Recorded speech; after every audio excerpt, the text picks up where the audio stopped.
Hello guys, welcome back to my channel. तो बढ़ते हैं हमारे आज के एपिसोड की तरफ। एपिसोड का स्टार्ट शंजू की थर्ड टेल से होता है। वही लड़की फ्रेश मूड में उठती है और उसको एक लड़का चेयर पर बैठे ही सोया हुआ नजर आया। उसी के सामने रखे हुए लैपटॉप में उसको अपनी पिक्चर्स नजर आती है और वो काफी प्यार से उसको देखने लगी। उसे ठंड ना लग जाए इसलिए ये लड़की उसके लिए ब्लैंकेट लेने जाती है। तभी बाहर से एक कैट की आवाज आती है और ये लड़का जागते हुए उसे उठा ले आया। वो कैट से बातें कर रहा था क्योंकि ये उसी की ही कैट थी जो कई दिनों से खो गई थी। लड़की भी उस कैट को देखते हुए बोली कि इतने दिनों के बाद आज तुम फिर से आ गई। फिर कैट को बात दिलाते हुए वो लड़का मुसलसल कैट से बातें कर रहा था, मगर इस लड़की की बातों का कोई भी जवाब नहीं देता। फिर वो लड़की मिरर में देखकर कहती है, इतना केयरिंग लड़का देखकर तो मुझे खुद से ही जेलसी होने लग गई। सीन शिफ्ट होकर प्रेजेंट में आता है और शंजू वुयन को उन दोनों के नाम बताते हुए कहने लगा, अब बताओ योंगजी को अपना आप शीशे में नजर क्यों नहीं आया। जिस पे वुयन बता रही थी क्योंकि वो डिफरेंट एरा से है और कई दिनों से यहाँ शेनमी के पास रह रही थी। अगर ऐसी बात नहीं है तो उसको ये बात कैसे पता होती कि कैट कई दिनों से गायब थी। और कैट को बात दिलाते हुए भी योंगजी मुसलसल उससे बातें कर रही थी, मगर शेनमी उसकी बातों का कोई भी जवाब नहीं दे रहा। इससे यही बात साबित होती है कि शेनमी उसको नहीं देख पा रहा। पर मुझे एक बात समझ नहीं आई कि उसको खुद से ही जेलसी क्यों होने लगी। शेंजू अपनी टेल को कंटिन्यू करते हुए बताता है क्योंकि शेनमी सिर्फ योंगजी से ही प्यार करता था। उस दिन जब वो अकेली बैठी हुई बुक रीडिंग कर रही थी तब वो टेलीपोर्ट होकर 4 साल की बाद वाली लाइफ में आ गई। योंगजी उठते ही हैरानी से इधर उधर देखती है कि मैं कहाँ आ गई हूँ। कुछ देर पहले तो मैं पार्क में बैठी थी। उठकर रूम से बाहर आती है जहाँ उसको शेनमी नजर आया और उस पर चिल्लाते हुए कहने लगी, तुम कौन हो और मुझे यहाँ क्यों ले आए हो। तभी उसने नोटिस किया कि शेनमी उसको नहीं सुन पा रहा।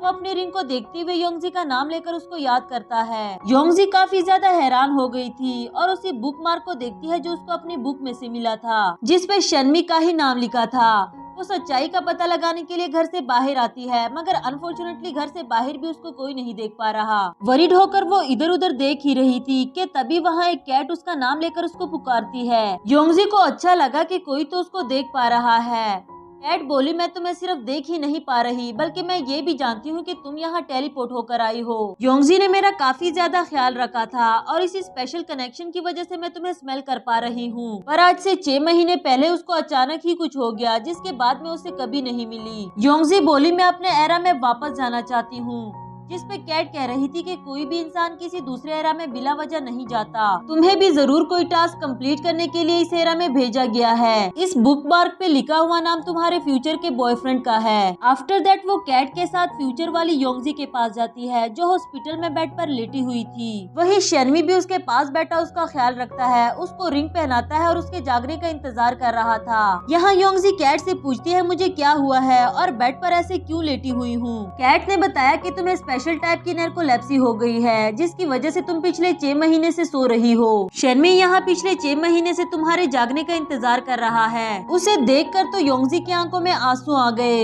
इसीलिए तो उसको खुद से जेलसी भी होने लगी थी। आफ्टर दैट वो शेनमी के घर में उसके साथ ही रहने लग गई, चाहे शेनमी उसको नहीं देख पा रहा। फिर वो शेनमी को कहता हुआ सुनती है कि ये सब कुछ मेरी वजह से हुआ है, अगर मैं तुमसे ना मिलता तो तुम्हें ये डिजीज भी ना लगती। वो पास्ट में जाकर सब कुछ बदलना चाहता है ताकि वो फ्यूचर में योंगजी से ना मिल सके। वहीं पड़े एक बुक मार्क को देखकर योंगजी को याद आता है कि वो अपनी रियल लाइफ में भी शेनमी से मिली थी, मगर अब शेनमी पास्ट में जाकर अपना फ्यूचर बदलना चाहता है। ये सुनकर उसको काफी ज्यादा हर्ट हुआ। नेक्स्ट सीन में कैट योंगजी को बताती है कि अगर वो फ्यूचर वाली योंगजी को टच कर ले तो वो हमेशा के लिए अपनी एरा में वापस चली जाएगी। वो यहाँ टेलीपोर्ट होकर इसलिए आई थी ताकि वो शेनमी का सच्चा प्यार देख सके, पर शेनमी के विश के अकॉर्डिंग यहाँ से जाने के बाद वो कभी भी उससे नहीं मिल सकेगी। कैट की बातें सुनकर योंगजी काफी ज्यादा रोती है क्योंकि उसको शेनमी से प्यार हो गया था और वो फ्यूचर में भी उससे मिलना चाहती है, बट उसके पास यहाँ से वापस जाने के अलावा और कोई ऑप्शन भी नहीं था। जैसे ही वो बेड पर लेटी हुई योंगजी को हाथ लगाती है वो शेनमी को भी नजर आने लगी। फाइनली अब वो दोनों ही एक दूसरे को देख पा रहे थे। शेनमी बोला, मैं जानता था कि तुम हमेशा ही मेरे आसपास हो, चाहे मैं तुम्हें देख नहीं पा रहा था लेकिन मैंने अपने साथ तुम्हें हमेशा महसूस किया। ये बात मैंने तुम्हें इसलिए नहीं बताई क्योंकि मैं चाहता था तुम योंगजी को खुद ही देखो और मेरे प्यार पर यकीन करो। खुद को इस हाल में देखने के बाद ही तुम मुझसे दूर जाने का फैसला कर सकोगी। योंगजी रोते हुए कह रही थी कि मैं फ्यूचर में भी तुमसे मिलना चाहती हूँ क्योंकि मुझे तुमसे प्यार हो गया है। जिस पे शेनमी बोला, अगर ऐसा है तो भूल जाओ मुझे क्योंकि हमारा मिलन कभी नहीं लिखा। उसको जाता हुआ देखकर शर्मी काफी उदास था और दिल में कह रहा था कि मैं तुम्हें हमेशा के लिए देखना चाहता हूँ,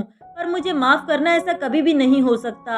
इन दोनों की सैड एंडिंग देखकर वुयन को बुरा लग रहा था और शेंजू से काफी सारे सवाल एक साथ पूछती है, बट शेंजू उसको गोद में उठाते हुए कहने लगा, अभी के लिए इतनी कहानी बहुत है, फिलहाल तुम्हारा सोने का टाइम हो गया। मगर वुयन तो जिद्दी ठहरी, उसको अपने सारे सवालों के जवाब अभी ही चाहिए थे। शेंजू उसको नीचे उतारते हुए बताता है कि रेड रेड दो लोगों के दरमियान फेथ को शो करता है, पर मुझे लगता है कि योंगजी को उस वक्त शर्मी की बात मानकर अपना फेथ स्केप नहीं करना चाहिए था। यहाँ वुयन भी उससे पूछने लगी कि अगर वो शर्मी के जगह होता तो क्या करता। जवाब में शेंजू बोला, इतनी लंबी कहानी सुनाने के बाद शायद अभी तक तुम्हें मेरा पॉइंट समझ में नहीं आया। इस कहानी से वो वुयन को बताना चाहता था कि कोई भी किसी की डेस्टिनी नहीं चुरा सकता। अगर योंगजी स्टिल शर्मी से मिलना चाहती है तो वो फ्यूचर में मिल के रहेगी। वुयन कहने लगी, मैं जानती हूँ तुम इस बात से परेशान हो कि मुझे डेस्टिनी वाली बात से डर लगता है, पर आई स्वेयर मुझे अपनी डेस्टिनी की अब जरा भी परवाह नहीं। शेंजू उसके करीब जाते हुए बोला, तुम्हें पता है इस वक्त मुझे सबसे ज्यादा डर किस चीज का लग रहा है? उसकी आंखों पर हाथ रखकर उसे किस करता है, फिर उसका हाथ पकड़कर उसे रूम से बाहर ले गया। जहां बोला, मैं शर्मी के एंडिंग का तो कुछ नहीं कह सकता, लेकिन मैं अपने बारे में जरूर बात करना चाहूँगा। तुम्हें ये रेड पहनने की कोई जरूरत नहीं, क्योंकि मैं इस बात पर बिलीव नहीं करता। पर वुयन को तो वो रेड उतारने से डर लग रहा था, ये सोचकर के शेंजू के पास फिर से बैड लक आ जाएगा। शेंजू उसको यकीन दिलाता है, मैं सालों से यहाँ अकेला रहता रहा और देखो मैं आज भी सेफ तुम्हारे सामने खड़ा हूँ। वुयन उसको हक करती है और अभी भी रोते हुए रेड को रिमूव करने से मना कर रही थी। आफ्टर दैट वो दोनों ही अपना 7 डेज वाला कॉन्ट्रैक्ट जला देते हैं। इसके साथ ही उनका रेड भी रिमूव हो गया। नेक्स्ट मॉर्निंग वुयन शेंजू को जगाने के लिए उसके पास आती है, जहाँ वो नींद में कह रहा था, तुम कितनी प्यारी लग रही हो। वुयन पूछने लगी कि वो किसको प्यारी कह रहा है और यहाँ शेंजू भी जाग गया।